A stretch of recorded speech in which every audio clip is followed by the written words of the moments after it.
All right, welcome to the first tutorial on my unknown duration of tutorials on how to set up a development environment. And to start, you need an IDE. An IDE is a interface that you use to code with. I used to have the go-to of Sublime, but I changed to Visual Studio Code a while ago and haven't really looked back once I got used to it. To download Visual Studio Code, you simply go to code.visualstudio.com. It supports all platforms. In fact, all tools that I'm going to be suggesting today will support all platforms, and it supports a multitude of languages. Most of this tutorial will be encompassed around the Go language. However, as you can see, this can be applied to other languages, primarily in the back-end perspective. Create a GitHub account. By creating a GitHub account, you're going to be given access to a Git repository that you can use for versioning your code and also accessing other people's code and collaborating.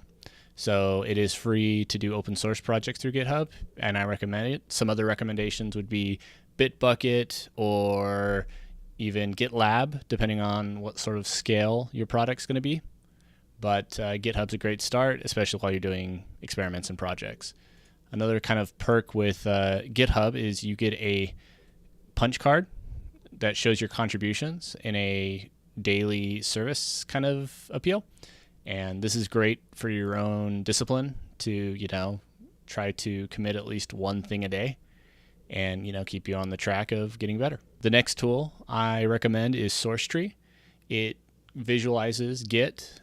As you may or may not know, Git is a command line first interface that you can utilize to do versioning and whatnot. This just gives you a visual UI. It's supported at least on OS X and Windows, I believe Linux as well. As you start to learn Git, it's just a great visualizer, and I still refer to it on certain complicated processes to this day. Another tool that I really recommend is Docker. If you're not familiar with Docker, it is a containerization system. It basically allows you to containerize environments, think like a sandbox, that you can run various services on and keep it contained within that service so that you don't have to cross-contaminate different projects. So even in development, I recommend using Docker just so that as you switch between projects, you can do so without necessarily installing anything on your actual computer. And it's just really good to get familiar with regardless with modern tech. The next step would be a SQL client. Pretty good solution if you're using Windows. If you're using Mac, I recommend SQL Pro.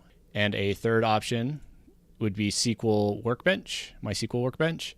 This is by MySQL themselves. It can be a little convoluted for what it is, but it is supported by all three operating systems.